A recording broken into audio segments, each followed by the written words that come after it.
Hi, welcome to my YouTube channel Yummy's Food Lab. அனைவருக்கும் மகளிர் தின நல்வாழ்த்துக்கள். இன்னைக்கு நம்ம பார்க்க போற டிஷ் சேமியா பால் பாயாசம். ரொம்ப சிம்பிளான டிஷ். ஜஸ்ட் 15 மினிட்ஸ் டைம் இருந்தா போதும், செஞ்சு முடிச்சிடலாம். வாங்க எப்படி செய்யறது பார்க்கலாம். சேமியா பாயாசம் செய்யறதுக்கு ஒரு பேன் வச்சுக்கோங்க.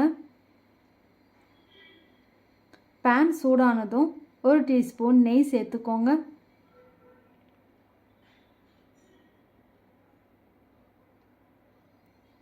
அஞ்சுலேருந்து 6 முந்திரி, உளுந்த திராட்சை சேர்த்துக்கோங்க.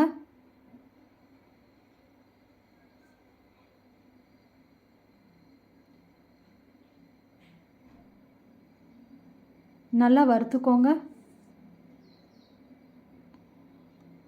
1 teaspoon pumpkin seeds, sunflower seeds எடுத்திருக்கேன். இது ஆப்ஷனல் தான்.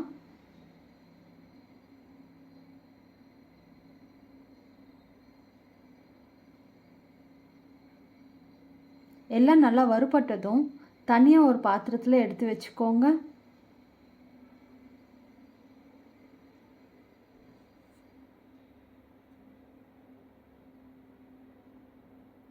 அதே கடாயில் 1/2 கப் சேமியா போட்டுக்கோங்க. ஸ்லோ ஃப்ளேமில் 1 மினிட்டுக்கு கோல்டன் ப்ரௌன் கலரில் வர வரைக்கும் நல்லா வறுத்துக்கோங்க.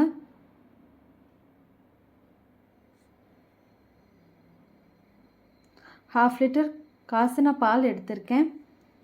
சின்ன சைஸ் ஜவ்வரிசி 2 டீஸ்பூன் போட்டுக்கோங்க.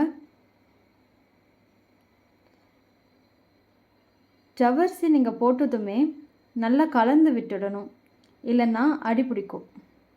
கண்டென்ஸ்ட் மில்க்குக்கு பதிலாக ஊற வச்ச முந்திரி பேஸ்ட் போடலாம். இது பாயாசத்துக்கு நல்ல திக்னஸும் ரிச்னஸும் தரும்.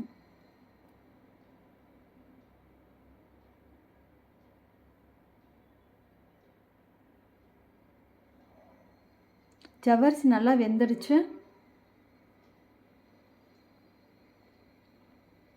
வறுத்த சேமியா போட்டுக்கலாம்.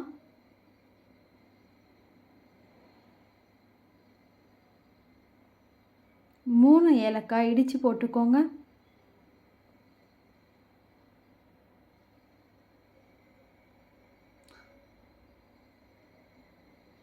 வறுத்த முந்திரி திராட்சை போட்டுக்கோங்க.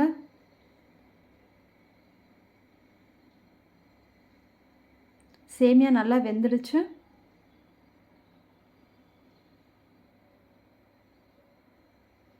இப்போ 100 கிராம் சர்க்கரை சேர்த்துக்கோங்க.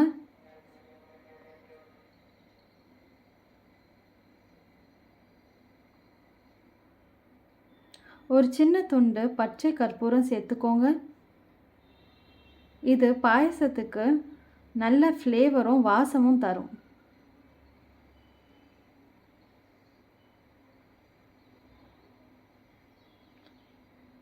சுவையான பால் பாயாசம் ரெடி.